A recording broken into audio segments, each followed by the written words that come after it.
Back at it, week 6 in the bank. Let's go over the suggestions I gave you real quick before the start of the week. So, at the quarterback selection, if you followed my advice and paid up 50-50, went with Winston or Ryan, you were pretty set. Matt Ryan was 27, Winston was 33 points. So, either one was pretty clutch. If you did go the Sunday night, Patrick Mahomes at 30 and Brady at 22. Patrick Mahomes started out real slow, but he finished strong. So basically any of those quarterbacks would have gave you a nice heads up, nice lead in 50-50, although I think they were all played pretty heavily, especially Ryan and Winston. Down a bit with the GPP plays I suggested. Goff didn't really do a whole lot. He only had 8. Andrew Luck up at 26. Andy Dalton, the guy who I was going to play, but started second-guessing it with the division matchup against Pittsburgh. Only 17 at his price. Not horrible, but yeah, not great because his price is right around Winston, who got 33. Baker Mayfield brought in 14 points. Didn't have a good showing out there. Going with the running backs,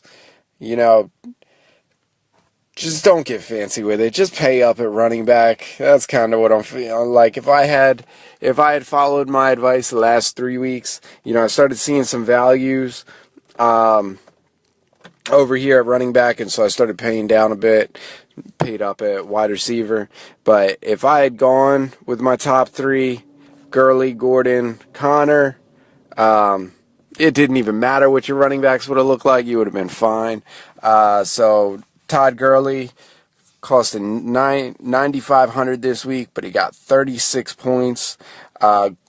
Gordon, the better deal of the bunch, because you saved a little bit, and he got you 34 points.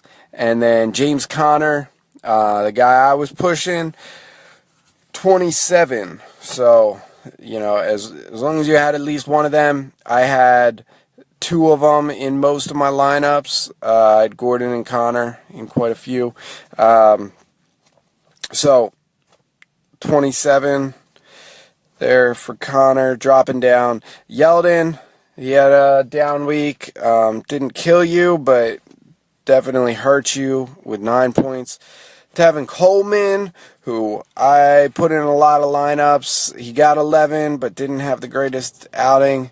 Marshawn Lynch, I was really high on him.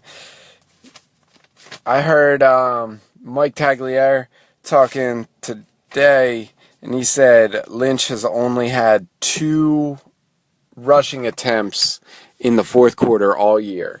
So they're just losing games. They just can't stay competitive, and then he gets game planned out. So, I thought that was his week, but, it wasn't. And then Jordan Howard, I didn't really suggest it, but I said it was an option if you paid down. He only got 5. If you had guessed right in the Atlanta game, Atlanta-Tampa Bay, and picked Barber over Ronald Jones, he would have got you 19 points there.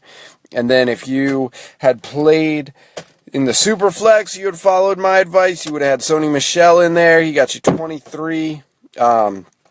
I told you if he had been out to switch over to James White. I did put James White in that one lineup just to stack it with Brady, but James White got 12, Sony Michel 23. I got him in both of my season-long fantasies, so I'm doing pretty solid there with that pick. Going over to the wide receiver, Julio does not get a touchdown again. 19 points though, so it was a good outing for him. Just can't get in the end zone. Drop it down. Mike Evans, I don't know what went on here. I thought he was set up prime for a huge game. He only got 8 points. The mid-tier ones, who I wasn't really playing was trying to pay down or pay up, but I know I had Landry in that one, and he only got 2 points. I don't know. I was thinking about trading for Landry in a few season longs. I'm just avoiding him now. And Cooper Kupp only got 1, but he did leave the game. He returned, but, you know, injuries happen. That's just part of the game. Tyler Boyd, though, if you listen to me, you would have had him in a bunch of lineups. He got 22 points. Mohamed Sanu, you know, had 12 points. It wasn't a bad outing, but he left the game. If he had 12 points early, if he had stayed in the game, he would have been up there in the 20-point range more than likely. Chester Rogers down at 14 if you went for some savings.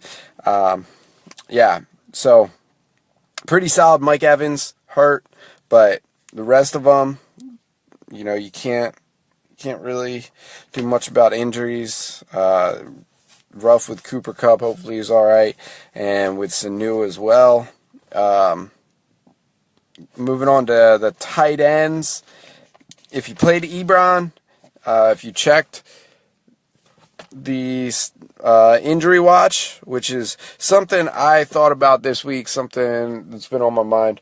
I'm gonna start coming out with a video probably on Thursdays, going through the things to watch, like which players are hurt, and if they play, whether they're worth playing, and if they don't play, who's a must play. Because I was busy Sunday morning, didn't have a chance to go and look at the injuries, and I would have probably switched Marshawn Lynch out and some other Tevin Coleman or Marshawn Lynch in most of my lineups for Murray over in Minnesota if I had known Dalvin Cook wasn't playing. So I didn't do that, but I'm going to start doing on Thursday things to watch out for, injuries and whatnot.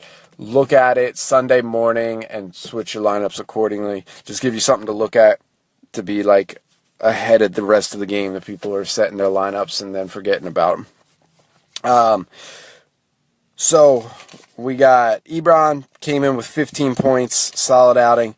Austin Hooper went off for 18 points. I was projecting him to do good, I was saying, but like also with his price value, I didn't have him too much higher than McDonald and Cameron Brate, and so Cameron Brate is the other option. I didn't go back and check on Sunday. I thought, you know, O.J. Howard he got hurt so like recently that I didn't think there was any chance he was coming back, so I just didn't even think about it. But he came back. Luckily, Brate caught that touchdown, gave you 8 points, made it a fine enough play. But had I seen that, I would have switched Brate out in all my leagues probably for a combination of McDonald and Hooper, and the ones that had Hooper would have been super clutch, and McDonald got 10 points, so would have been a little, extra $100, but some of the lineups I'm sure had that extra $100 anyway. Going down to defenses, so I'm not sure what exactly it is about my picks that, you know, they just don't seem to pan out on defense. I mean, Houston was there, Buffalo again, like just target Buffalo, 20 points. But Chicago, I thought, was primed to be the top defense of the week. They did almost score a touchdown on defense, which would have put them up there. And they had 3 turnovers, but just giving up 28 points to Miami, or 31, I think it was. Whatever. They did not perform like I thought, but still 5 points from them. Dallas at 11, so not so bad this week. Jacksonville somehow -1 against the Cowboys, pretty bad. But yeah, basically there you go. There's all of it. I mean, I made some money this week, so I'm sure if you followed my lead, listened through the videos, you made some money too. Hopefully you did, and hopefully I can guide you to some more money this week. All right, y'all. I'm out. Catch you later in the week for the next video. Run through of the early picks, maybe tomorrow. Early DFS, early Fanduel picks. Peace.